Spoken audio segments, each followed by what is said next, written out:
Welcome to episode 9 of the Not Brothers podcast, where today we're going to talk about AI and critical thinking, the ethics involved with that, the weirdness that it can create if you have overuse patterns in AI, and how it impacts things like academia, work settings, any of those things that are involved. So, Ryan, we were kind of talking before the show about, there's a lot of danger with AI. There's a lot of power, a lot of good, but there's certainly some danger associated with it. And we were talking specifically about, my kids go to a school and they have pretty strict parameters and boundaries around lots of things anyway, but they introduced an AI policy this year, which is pretty strict and robust. And that AI policy is basically, look, if you get caught using AI for anything associated with this, you're going to be expelled. And they had 2 seniors just this week that got caught using AI for their senior thesis, which is a year-long project. They literally have the entire year to do this project. And somehow, some way, I don't know the specifics, but they got caught using AI and were expelled essentially 4 weeks before their graduation date, which really sucks, right? So what's the balance there? Like, let's game this out and say, like, first off, how would they even catch them doing this? Is it even something that's reliable? Do we have reliable tools to be able to do that? So, walk me through that. Yeah. It's a lot. My reaction now is kind of the same as it was then, of like, I'd love to know what they used to validate the claim or the issue. But, I guess before diving into that, I think it's probably important to kind of back up and talk about one of the things that you mentioned, which is the overuse patterns, right? I think this kind of touches on one of those potentials that exist within, it exists everywhere, but AI is like really, really blowing it out of proportion right now, or highlighting it for a lot of people, which is like, we're subscribers of like Strengths Finder and that kind of thing. And the idea is like you find your strengths and you tailor things towards your strengths, and you understand your weaknesses, and you don't try to fix them necessarily. You are just aware of them. And there's also this thing that exists, which is an overuse pattern, right? If you're somebody like John, who's incredibly analytical and has learner as one of his top traits, that's great. But if you only learn forever and never actually execute anything, that's an overuse pattern. And that now takes your biggest strength and turns it into a negative. And I think with AI, one of the things that we're seeing that's kind of interesting is like it's incredibly powerful and incredibly fast at doing a lot of things, which encourages a lot of usage. I think we talked before on a previous episode about how in some ways the prompts are tuned to be very fast, to always give you an answer. Basically, they're dopamine machines, right? We're trying to give you as many dopamine hits as possible. So you keep prompting, because the more you prompt, the more more dependent you become on AI, and the more money the AI creators make in the end, right? So it's this hamster wheel that we want you to stay on. But that can create within people and within corporations overuse patterns, where now you find yourself using AI for things that you shouldn't be, or relying on AI for things that it's not dependable for, or that you shouldn't be, or just trusting it in general, right? You and I have this conversation all the time. When somebody within our team is like, I had Claude come up with, I don't know, a list of competitors or a list of customers, or like any data set. And my first question is always the same: like, where the fuck did it get that data from? And in some cases, like, we've dug into, where it obtained the data from, and it did find a legitimate source, and it did obtain legitimate data. And other times it just makes stuff up, just completely makes things up. So this becomes the danger, right? If you're saying that somebody used, if you're making, first off, if you're expelling a kid saying they're using AI, you better for damn sure make sure that you're right. And the question is, how are you? Because, when AI first kind of hit the scene, this was a big topic. It still is a big topic of, using it to produce academic papers, using it to produce, I remember being in school, we had to write like 5-page papers on nonsense, right? We all game the system, right? had to be 5 pages, double space, 12-point font. Well, you make it 12.5-point font. You make it 2.25 line spacing, right? Like you tweak it just a little bit to kind of squeeze out a little bit more. Or at least I did.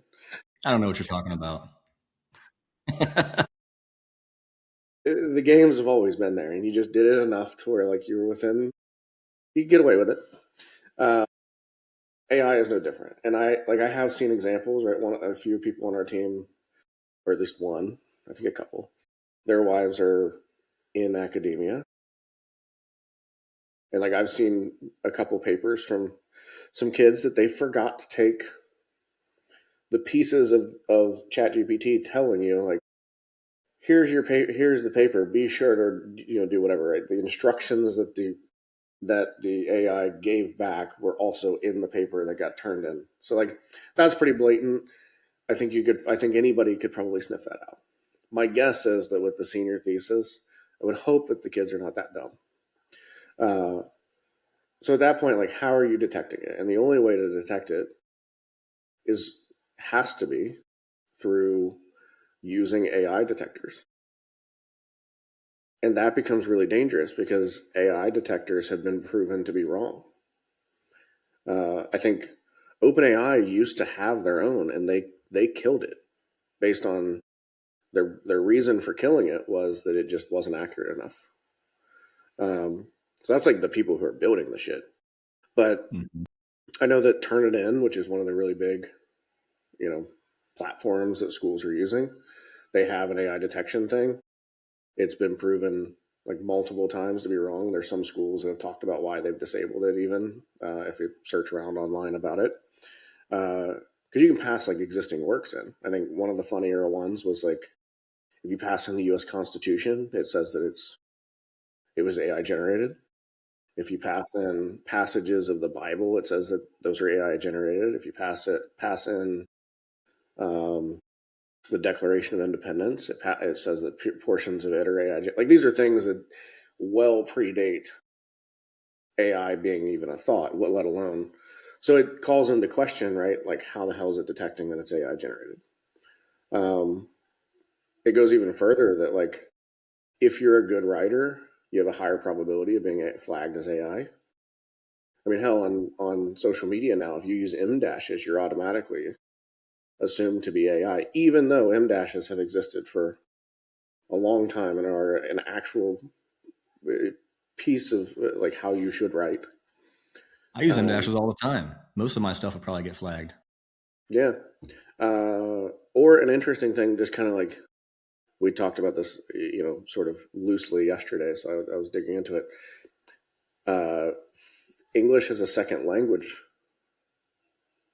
people have a much higher probability of being flagged. So content that they create and write from scratch are more likely to be flagged as AI, probably because they write it properly. Right? Yep. Us as native English speakers maybe have a little bit of a different way. We didn't, we learned the textbook way, but like sort of talk a little bit differently.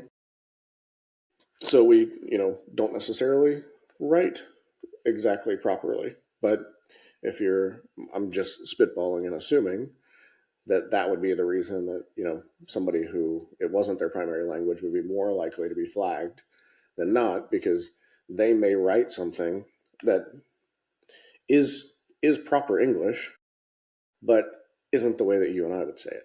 And it isn't the way that you and I would say it because they didn't grow up speaking English and kind of learn some of those nuances of language.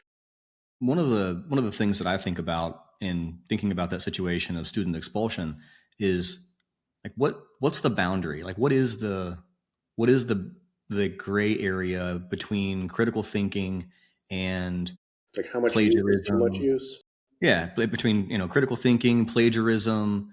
Are these my thoughts? Did I get here because of my thoughts, but I'm using it as a tool to help me accelerate my thoughts? Like there's weirdness here that has existed from the days of the calculator and then translated to the days of the internet with search, and then sort of translated to even social media becoming that source of truth for things that you could find quickly. And then now it's evolved into AI and all of those things, all of that, like, those paradigm moves over the years are similar, but this one is accelerated in a way that is very difficult to, kind of put your finger on the pulse of and say, like, what's right and what's wrong.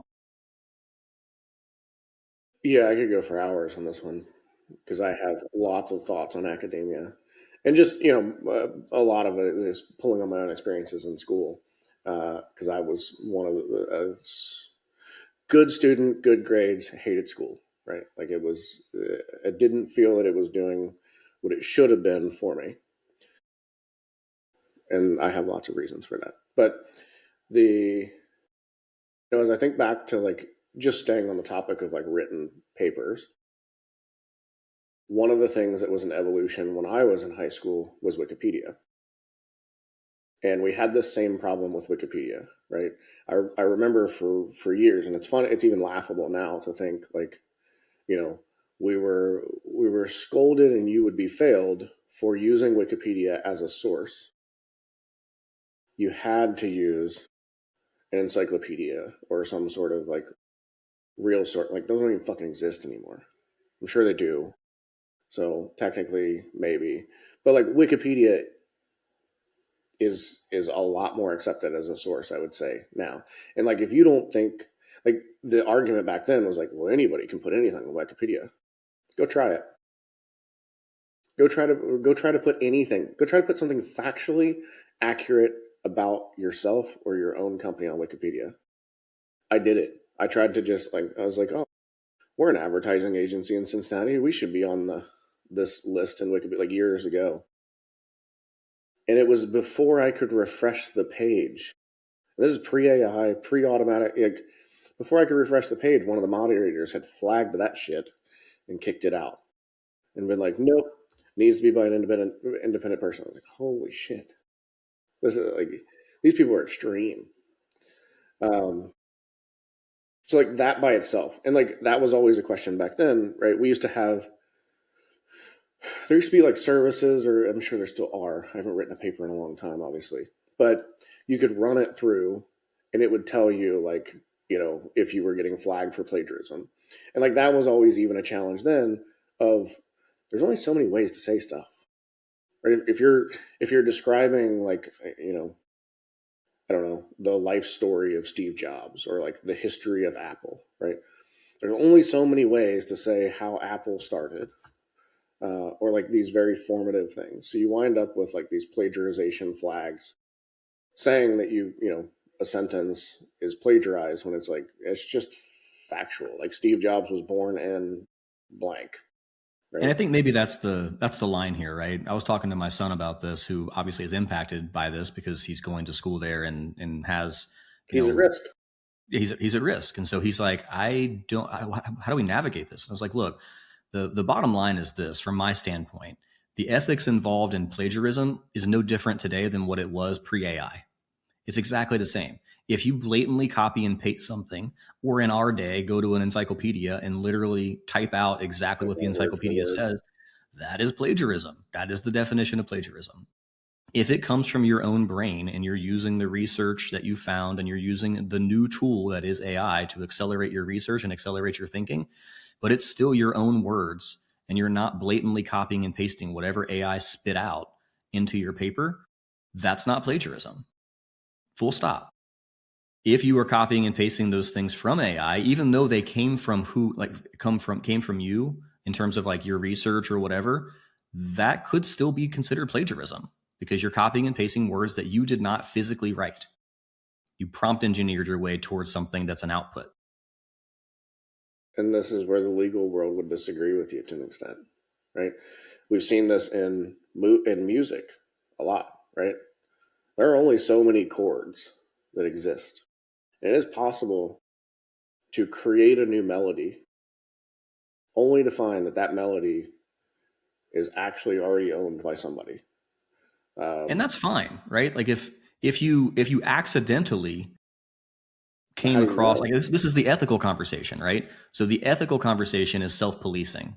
How can I self-police and make sure that I'm not doing something incorrect, right? So if the school policy is that you should not use AI, and what it really means by that is don't plagiarize.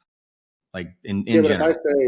if I say, hey, I didn't plagiarize, I wrote this myself, and you run it through some bullshit tool or something, or however you detect it, you go find online where somebody wrote the exact same thing that I wrote. It just so happens we wrote the same thing in the same way, or close enough. How do you prove that I didn't write that, and it just happens to be the same? I mean, that comes down to the ethical dilemma, right? Are you a trustworthy source? Is can I believe in what you're saying? Is it plausible enough that that's a real thing? Just in your example of music, right? So yeah, my bad. Like I created a melody that was almost identical to this other melody, and so therefore it is legally protected, and I have to move on and use some other melody, right? If it's copyrighted, and there's a bunch of other legal stuff that goes into all that. Yeah, usually you don't find that out until you've made like a hit song with it, and it's making a bunch of money, and then now you have to give all of the rights to whoever. What you But accidentally in this, sampled a melody. Like the patent trolls of the music industry are like the armpit of the fucking world. yeah, that's a whole different podcast. But But I mean the that's the challenge, right? Is like we have legal precedents for how some of that gets proved. And obviously, we're not talking about that here. Here, we're talking about something that honestly is a little more dangerous, right? Like, at least that has to go through a real process with real judgment, with real rules, with real precedent, with, all of these layers of things. I'm guessing that, like, in the classroom or in any sort of academic setting, that could just be a teacher, right? A yeah, teacher just and decides if you pass or fail based on if they think you did something wrong or not, or whether some tool, like they ran it through some online, like I guarantee there's teachers out there who run papers and things through free online AI detectors that do something and have probably made decisions with those, and that have negatively impacted students, not realizing, right? Because it's so good at providing such a confident answer and telling you, it'll not only tell you it is fake, but it'll tell you why. It'll probably tell you, like, I could probably feed it one of my papers from college if I could dig it up. I think I still have some somewhere. And tell it, I think this student cheated. And it would, and used AI to generate this. And it would probably tell me that it did. I wish I knew where those papers were right now, because I know I have a backup of like all of my stuff I think back I in have college. mine. I might do that just for fun. That would be fun to do. But like the real conversation here, like just to put it on These are all the record, I philosophical, like, yeah. Well, I like don't side of the scenario, and like, could it, would it, should it? I don't think the headmaster at this school, because the process at this school is teacher probably flagged it. It escalated to the headmaster. Headmaster probably dug in and did more thorough investigation and ultimately made a decision, and probably even got a committee of some sort to evaluate whether this is the right decision. Like this is I don't think this is like the school out to get these Knee kids. I jerk. really don't. Yeah, Yeah. I really don't. I know they're gonna, they did a thorough process and whatnot, but it prompted this ethical question of like, how, AI is a wonderful tool, and how and when should we use this wonderful tool and not demonize it in the way that Wikipedia was demonized when we were in school. Or one Um, further is calculators. yeah, You've heard me complain about this forever, right? I remember there were two chief complaints I always had in school. Well, three. They made us write things by hand and then bitched at me about having terrible handwriting. But uh, calculators. We were not allowed to use calculators in the classroom for years. And it was just absurd to me, right? I was like, we have invented, as humans, we've invented a tool to solve a problem, and you're saying we can't use the tool because we need to know how to do it the old-fashioned way, right? And like, maybe to an extent there's some value in understanding some of that, but like, I've never been in a position, still to this day, where I need to calculate the cosine of something by hand. right. It's just not And happening. I get it. Like those there and this is the conversation we've had about academia too, right? There's a balance between understanding the critical thinking side of how to solve problems, and the best way to train that in your brain is to understand how formulas work, And so you understand now how formulas work. And so you apply that methodology, not that exact formula, but that methodology to other things in life, right? Like that level of critical thinking is important as a foundational element that you build up. But where's the boundary? And like, now, okay, I understand how formulas work. And now, so let me use the freaking calculator. Let me use the tools. It's like a construction guy that isn't allowed to use a hammer. We had plenty of, when I was in AP Calc, we had a lot of those conversations. I was friendly with my teachers back then, so I had no problem debating anybody. But my argument was always like, you should just give us the formulas, because if you're giving me a test, and the test is going to require that I use those formulas, are you testing whether I've memorized the formulas? In which case, this is not a math test, this is a memorization test. Or are you testing that I know which formula to apply, and therefore I understand the topic at hand? Because if this isn't a memorization test, you should give me the formulas. Because if in a real setting, right now, right here, if we were like, we need to calculate the surface area of a triangle, and we have two of the sides, or two angles or something, I'd be like, okay, I actually do remember that one, but like, there's a formula for that, and we can look that formula up, and we would just Google that formula real quick, and then we would apply the formula.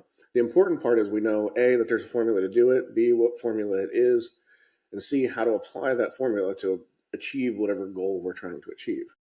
And these are like in our little example here, these are high school kids, right? So presumably they've already gone through this process of laying a foundation for critical thinking and how to problem solve and how to do all these things. And now they have these wonderful tools at their disposal to be able to get to a place where they can write this senior thesis.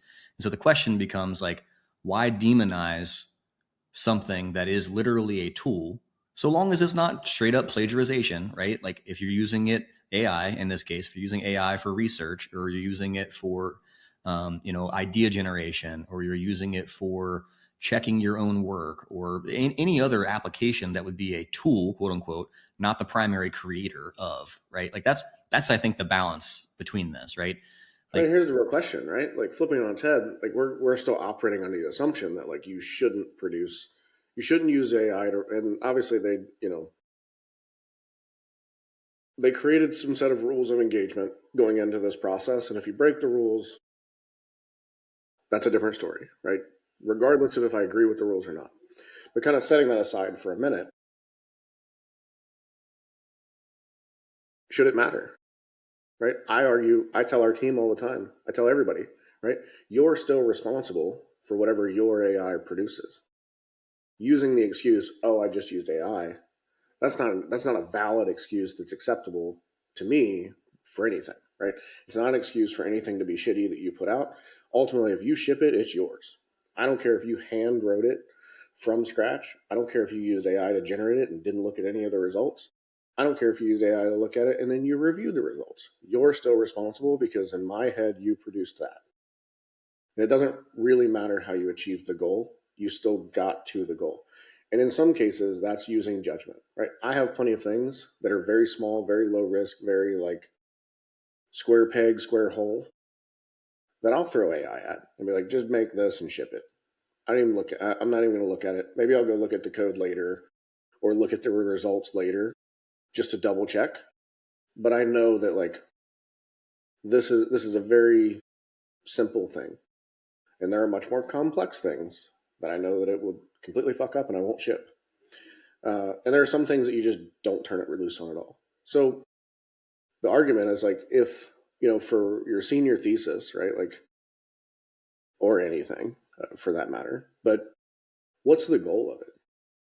Is the goal to write a paper? Is that really what we're testing here? Is that really what like the whole of my senior year hinges on, is the ability to write a 4-page paper? That seems kind of stupid. The whole point of it, at least, like a 30-page paper. Yeah, whatever. But like when I was in school, my school did kind of a weird thing because we had the small schools experimental thing that they did for a period. They don't do it anymore. But we didn't have a senior thesis. We had a exit project or something. I don't know what the hell it was, but it was a year-long thing that we had to do that, of course, everybody crammed into the end. The point of it was to like choose a project and like get some level of experience with something. I honestly don't remember. I remember what I did, but I don't remember what the whole honestly don't. It outlines to me that like the purpose was kind of lost in that like it was a set of boxes I had to check, and it was responsible for 30% of my grade as a senior. And all I needed to know is how to check those boxes and not necessarily what it was trying to accomplish for me. Yeah. In this particular case, these senior theses they're designed to prove that you can be that you can be very persuasive in whatever your topic is that you've chosen. And usually they're kind of controversial purposely.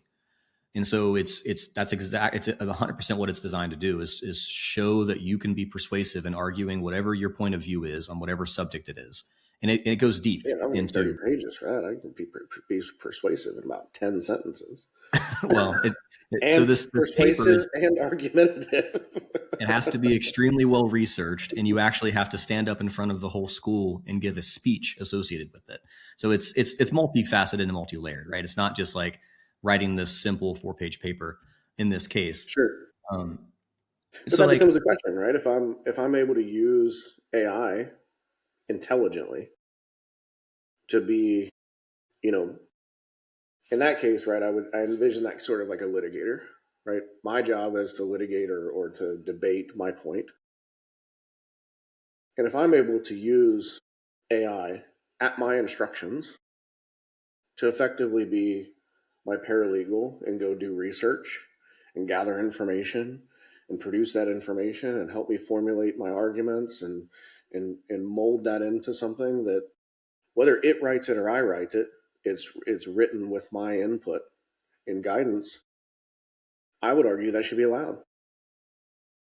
I would argue that, and like, if it sucks, right? If it's a shitty argument or it's a wrong argument, it's still my fucking argument. True. So I should be judged on that. But it was still my work and my thought and my inputs that led to the output. I'm just using a vehicle to do it. And let alone some of the more technical sides of like how you can instruct AI differently. How smart were you in your process? Did you make skills so that it would follow a certain workflow and process as part of its research? Did you give it a tone of voice that you specifically wanted to steer clear of or to lean into because it's more your voice? Like there's lots of technical ways that you can enhance how you're using that AI as well. That, I think to your point is debatable as to whether that's actually my creation or it's AI's creation. Is it created by me by way of tools? In the same way that, if I'm building anything by hand, because I use a hammer or a screwdriver or a drill, is it the product of the hammer, screwdriver, or drill, or is it my product? And ultimately, that's a big enough thing that AI is not going to one-shot that. Like, I think there's probably a vision and a fear that somebody's just going to be like, produce a well-cited argument about XYZ that's 30 pages long, and it just goes and does it, and like there's no thought and there's no work necessarily that goes into that. Because of what we talked about before, that's a task that like AI is specifically trained against. Unless you're using like more agentic approaches and you've built architectures to solve for that. But like generally speaking, it doesn't want to write a 30-page paper. It also doesn't want to go do a bunch of research. It just wants to give you a quick answer that it can eject on the screen in less than 30 seconds because you lose the attention otherwise. So that by itself, like the work and the output by itself, becomes a big part. And especially if it's something that has to be presented, I'm assuming there's some amount of the presentation and the argument itself that becomes kind of judged in the process. So I think it's a fair question, right? At what point does AI go from being classed as sort of like a cheater tool, right? In the same way that Wikipedia was, in the same way, because Wikipedia was just a shortcut for not having to go to encyclopedias and do all the stupid bullshit that you had to do to look up stuff in encyclopedias, or the same way that calculators were, or there are other examples I'm failing to, like, I've seen since then, but that I'm not thinking of. Well, even like, handwritten papers versus typing. Like yeah, typing a that's a paper, good example. you can do spell check and grammar check, whereas handwriting a paper, you cannot. And so is even that tool something that we shouldn't use? Was a debated subject for, our generation. Yeah. So, at what point does it go from being something like that, right? Spell check is a good example. I remember that. It was like you're not allowed to use spell if you type it, you can't use spelling and grammar check. And I was like, well, how are you going to know? But also, like, there again, you're penalizing somebody for having good grammar. So you would like intentionally just mess something up. So you're like, whoops, I gave you something great. I remember being in school and, my 7th grade history teacher, I was the very first person in the history of his teaching experience to turn in a paper on a floppy disk. I asked him ahead of time, I'm like, hey, can I type this? And he's like, sure, nobody's ever done that before. So I turned it in and I actually met with him. He then became the principal of the school many years later. And he's like, I always remember you because of that moment. I'm like, what am I supposed to do with this floppy disk? How do I grade this? Oh man, I got stories from those days because that was fun. I mean, I started bringing a laptop to school when I was in like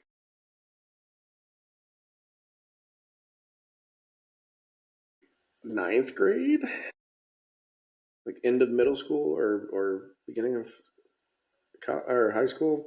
It was early. It was before the whole school had uh, computers.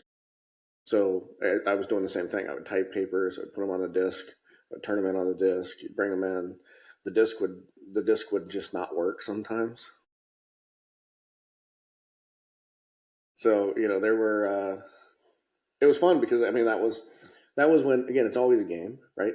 We were playing the game of like how I can outpace the pace that the school is going and like push that forward, and there were certain advantages that were able to be afforded in that process. I think that's the fear right now, right? Um, and I think this is the question, like even for like outside of academia, it's for work, it's for other things. Like at what point does, and I think if you were to take this to organizations and ask the same question, you get a polar opposite result, right? An organization, like any business, is going to say, well, hell yeah, I want my people to use AI to produce that thing and produce a good result in a faster way, amount of time. And I mean, these things are impressive. They're able to do some really cool stuff, and it doesn't necessarily take away. In some cases, it does. In some cases, it takes away some of the thought. But in my experience, there's still a lot that AI is not good at. There's a lot that it is, right? But when it comes to the critical thinking aspects, when it comes to the creativity, when it comes to all the pieces that makes humans human, it makes good ideas good ideas. It's just not there. And I don't know that it ever will be, because I think that the current generation of LLMs are really sophisticated autocorrect, and at that point you're always trying to create something that's already been created. And the things that are like truly foundational and truly like the human aspect that kind of like moves the needle on anything is always, or typically, something that hasn't really been done before. So there's no pattern to be matched to, which means that by very definition, AI would never think to try it. And I think that's Yeah. unless encouraged by a human, right? I could give it the input and be like, hey, I use the Budweiser frogs as a good example, right? That was a piece of marketing that existed years ago that nobody would have fucking thought of. Like, hey, let's sell beer using talking frogs, and it's going to go viral. This is viral before virality was a thing. Like, now I could do that, right? I could go to an AI and say, hey, we're going to do this. How do we execute it? And it could help me riff on that, but the idea, the core of it, the piece that really matters, right? The go-to-market strategy and all the other stuff that comes after that, some of that stuff is just prescriptive, right? It's just things you do. But the core of the idea, the critical thinking element, the piece that actually matters, and if you're grading somebody on their work, that was mine. Yep. And so that begs the question of like, What and I don't think we have a good answer for it, because especially in something like academia, I which is think where the we answer is started going to the be different for every conversation. person, right? There's some people who are going to be like, absolutely not. You shouldn't use it. You're going to have people like me who are like, absolutely, you should. Fuck yeah. Like, use all tools at your disposal at all times. Not using tools does not make you better somehow. Like, maybe For that's for some an cases, but for an adult, I agree with you. For I think the debate becomes, at what point for students, kind of where we started this conversation, does that become, it's like movies, right? When are you mature enough to see or consume a certain type of content? And when are you mature enough to use a certain tool set to its maximum capacity? Is kind of the way I think about it, right? It should be gated in some way, but I don't know that we have good ways to really figure that out right now. I agree. It's different than how you describe it there, because I don't think it's like you need to be mature enough to use this, although, maybe, especially with like lobotomized models and things. But I do think you strike an interesting point in that, like, so one of the things that we found with using AI, or I've found with using AI, and other people have talked about too, um, you get good at accomplishing things, but you don't learn shit. So, you know, I could write. I already know Ruby, right? I can write Ruby by hand. I can write it from memory, and I can use AI to produce a ton of Ruby code. And that really doesn't kind of matter, because I still know how to do it. I can review the code. I can write it. I can fix code by hand if it makes a mistake, whatever.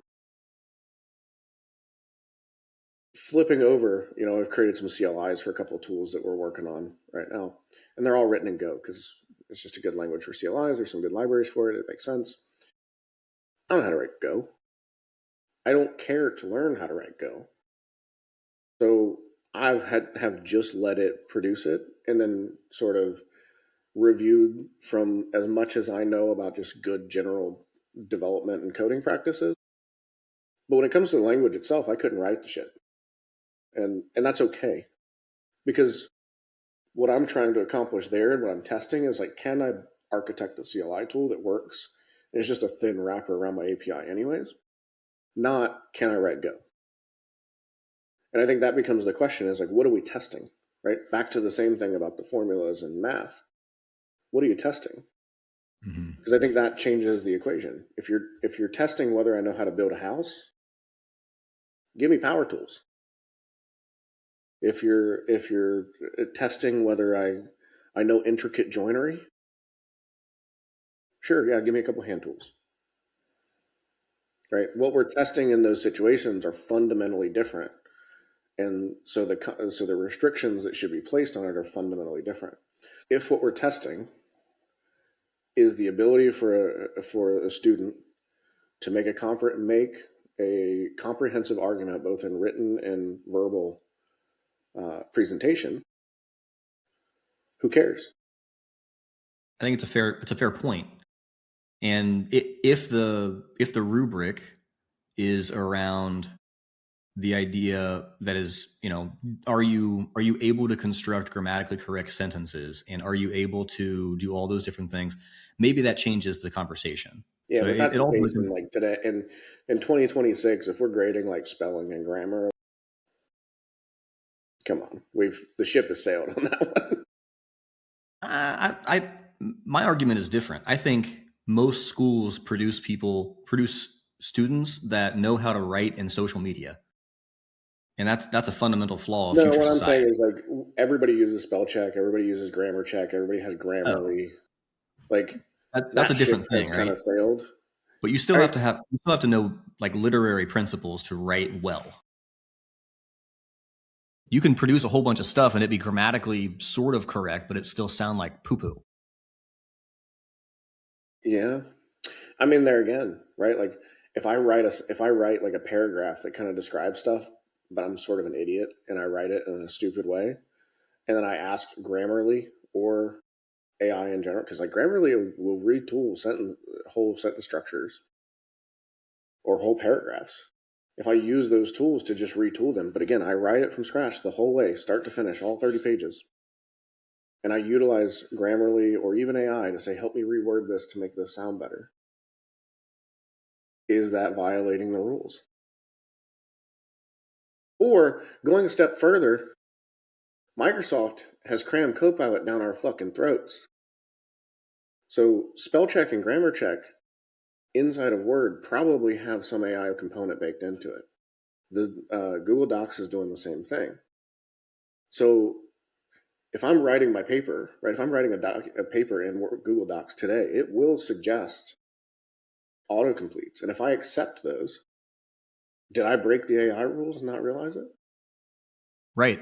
And taking that a step further, did I do that on accident by hitting tab and it automatically accepting it? And I'm like, or just doing spell check, grammar check, and it's like, reword this, do this, change these. And I'm like, yeah, these all make sense. Yep. Yeah. I mean, those are all fair questions. Where's the line? How do you, especially in, like, you brought up another interesting point. This isn't just going out to like a standalone LLM, like a Claude or a GPT or whatever, and asking it questions. Now these things are baked into fundamental tools that we have to use to write or create anything. Right. And so if you're using the tools that are in those, like Word or Google Docs, and Gemini and GPT are just part of what it is, where's the line between what I'm making and what the tool is helping me do? It's a real challenge.